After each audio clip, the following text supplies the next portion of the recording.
पात्र से भोजन कर दिया और धुल करके रख दिया। तुम्हारे भोजन करने के पश्चात ये अक्षय पात्र फिर भोजन नहीं देगा। अब तो जैसे ही कितना बताया वही आज यहाँ पर हुआ है। द्रौपदी कहती है कि स्वामी मैंने जो भोजन पात्र को धुल कर रख दिया है, अब ये अक्षय पात्र भोजन नहीं देगा। अब धर्मराज भी घबराए, द्रौपदी घबराई। द्रौपदी ने कहा काश अगर आज दुर्वासा महात्मा को भोजन नहीं करा पाया तो ये सीधे यही श्राप देगा।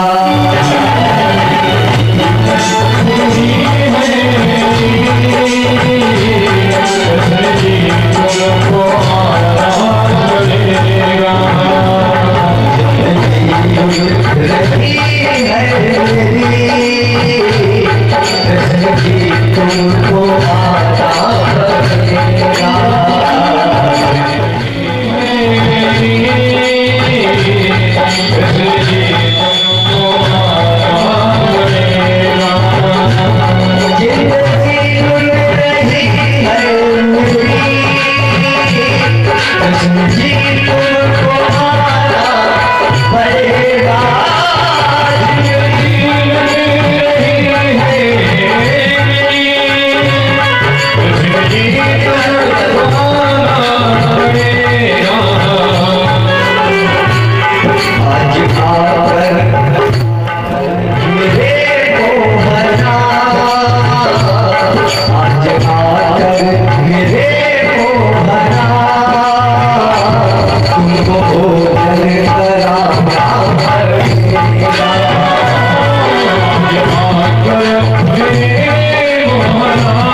अब जैसे ही भगवान कृष्ण ने भोजन मांगा, द्रौपदी घबराई, अरे फुट फुट कर रोने लगी। भैया मैंने भी तो आपको इसीलिए बुलाया है, दुर्वासा महात्मा को महाराज श्री धर्मराज जी ने निमंत्रित कर दिया है और वो भोजन के लिए आ रहे होंगे, घर में कुछ नहीं धुल के रख दिया है और आप भी मुझसे भोजन मांग रहे हो।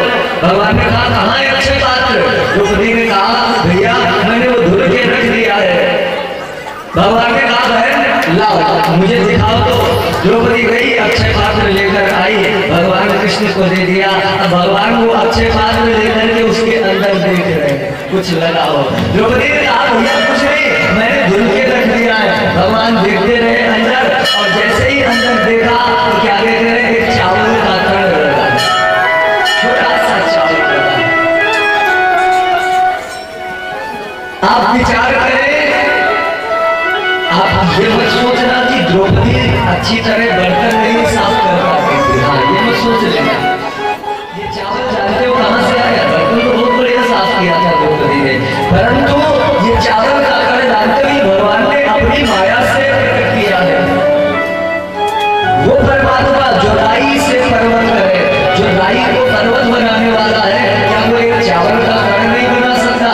तो वही भगवान ने अपनी माया से वो चावल का कण प्रकट कर दिया और द्रौपदी की तरफ देखा, बहन जाओ एक तुलसी पत्र लेकर आओ।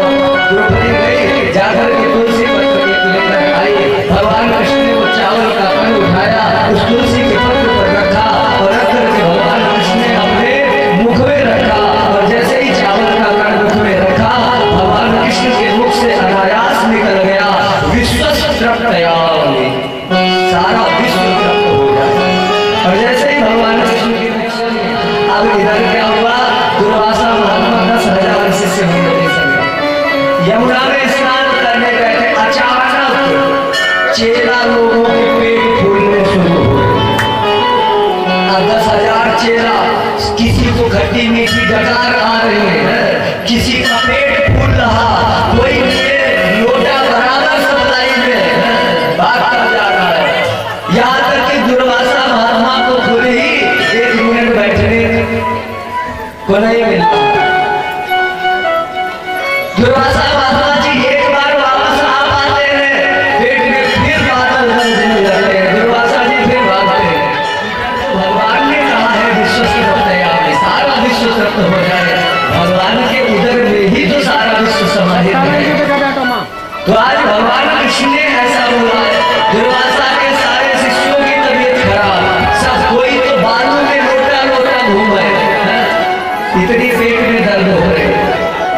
अब सारे शिष्य जागरूक हो गए। इधर भगवान कृष्ण ने महाराज श्री धर्मराज जी को बुलाया। धर्मराज से कहा, धर्मराज तुमने दुर्वासा जी को निमंत्रित किया था ना? माता जी, अरे अम्मा नहीं सुनिए, ऐसे ही चाय दो।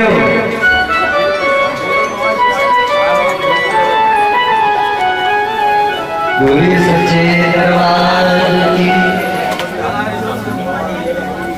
तो इधर दुर्वासा जी के शिष्यों की हालत खराब हो गई और इधर भगवान कृष्ण ने धर्मराज की तरफ देखा। धर्मराज जाओ दुर्वासा महात्मा को जल्दी से बुलाकर लाओ और उनसे कहना कि एकदम गरम गरम कचौड़ी तैयार है, जल्दी से चलो।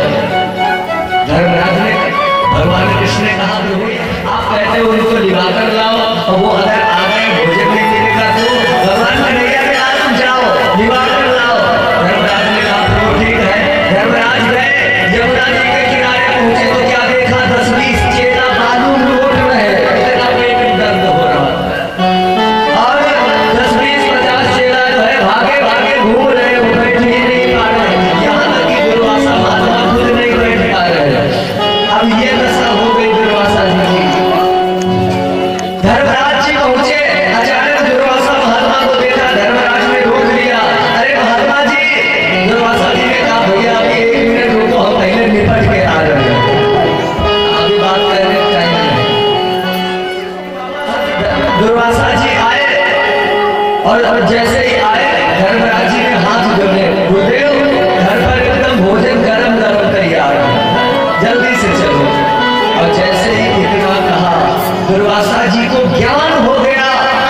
कि मैंने भगवान के भक्त का अपराध कर दिया। ये पांडव भगवान के परम भक्त हैं और मैंने इनका अपराध किया है। दुर्वासा जी को ज्ञान हो गया, इसीलिए ये दशा हो रही है सबकी। दुर्वासा जी ने धर्मराज के सर पर हाथ रख दिया और कहा, बेटा धर्मराज कि है आशीर्वाद और मेरा बेटा जाओ अब विजय तुम्हारी है।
दुर्वासा महात्मा ने आशीर्वाद दिया, धर्मराज मेरा आशीर्वाद है तुम्हारा बाल बांका भी नहीं, क्योंकि उसका कुछ बाल न बांका हो।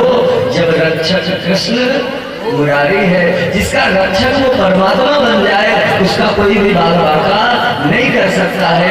तो इस तरह तो वो आज कहने का तात्पर्य देवादिदेव महादेव कहते हैं कि जो अपराध भगत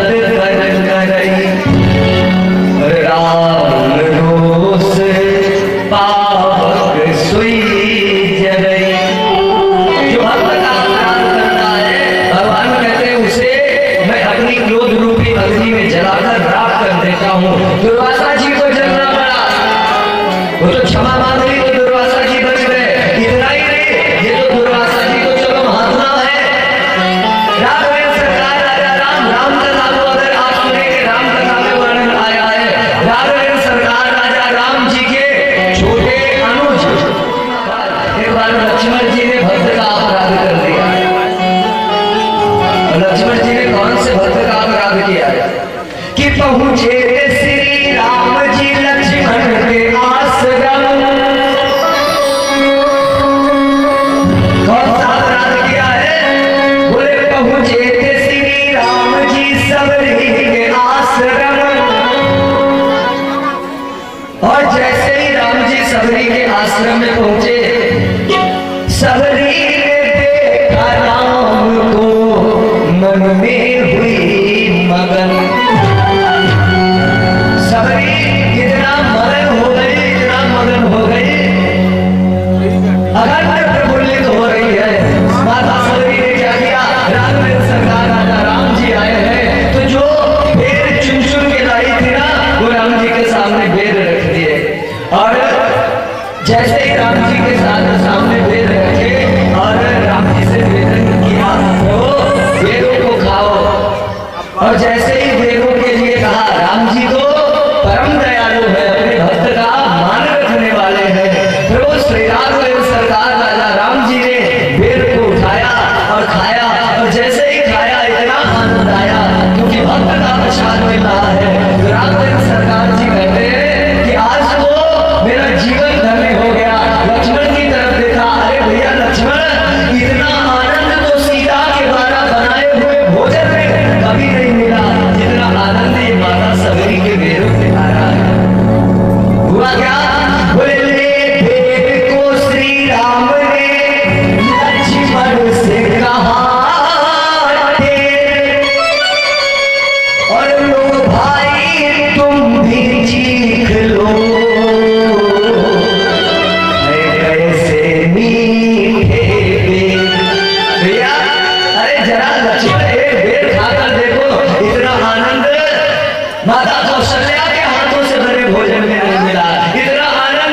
जानकी के हाथों से भोजन में नहीं मिला जितना आनंद आज माता सबरी के बेरों में आ रहा। लक्ष्मण ये बेर लो, खाकर देखो।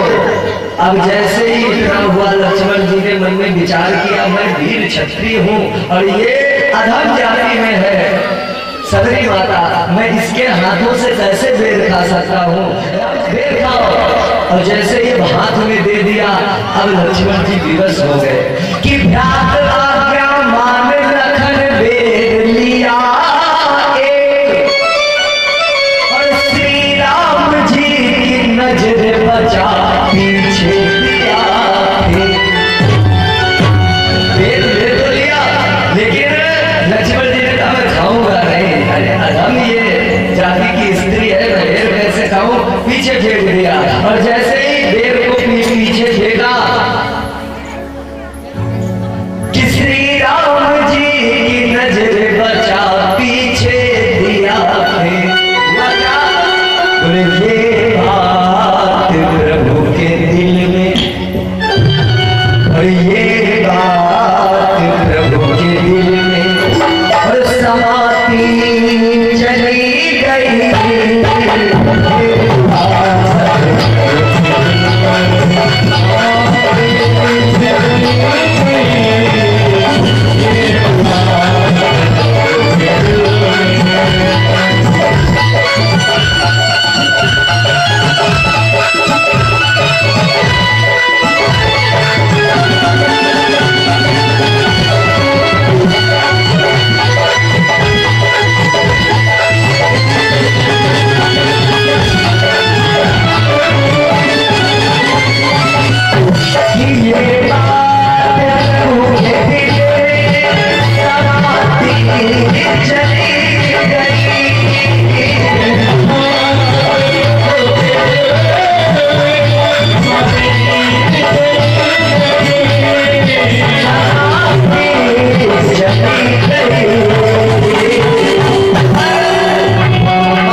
प्रभु आप खा रहे थे, वो खिलाती चली गई। सबरी माता भोजन कर बेर खिला रही है और लक्ष्मण जी ने बेर को खाया नहीं। ये बात प्रभु के दिल में समाती चली गई। भगवान राम ने सरकार राजा राम जी को बड़ा कष्ट हुआ, अरे लक्ष्मण तुमने मेरे भक्त का अपराध कर दिया। लक्ष्मण ये सबरी मेरी माता है और तुमने आज मेरी माता का अपमान कर दिया, ये परम भक्त है मेरी। लक्ष्मण जाओ, मेरा ये स्वभाव है कि जो अपराध भगत करई, और राम रोष पावक सोई जय। जो भक्त का अपराध करेगा उसको भगवान की क्रोध रूपी अग्नि में जलना पड़ेगा। लक्ष्मण तुमने भक्त का अपराध किया है, जाओ तुम्हें भी एक दिन मेरी क्रोध रूपी अग्नि में जलना पड़ेगा। और बंधु लक्ष्मण जी भी भगवान के क्रोध से बच नहीं पाए। बोले श्री राम रावण युद्ध हुआ लंका मझाल में, और तब लक्ष्मण जी मूर्छित हुए। सती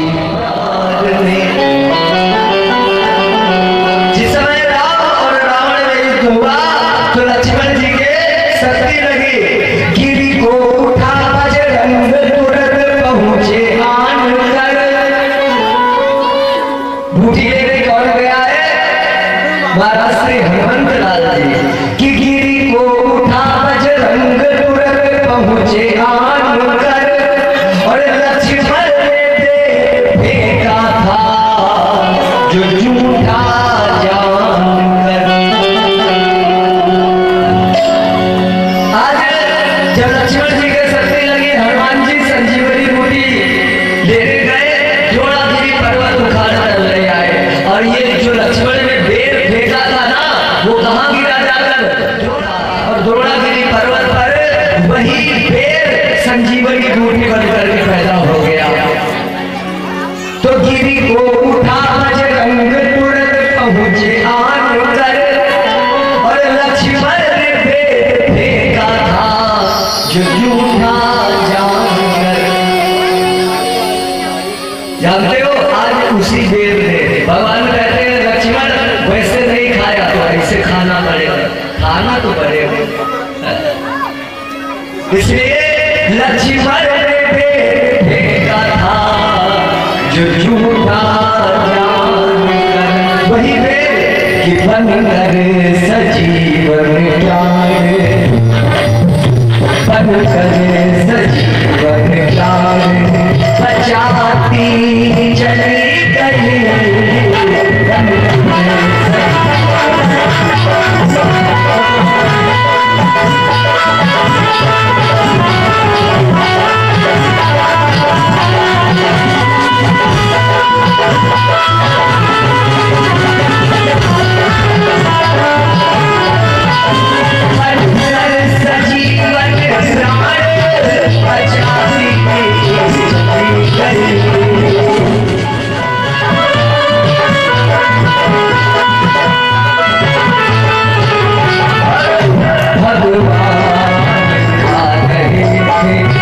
भगवान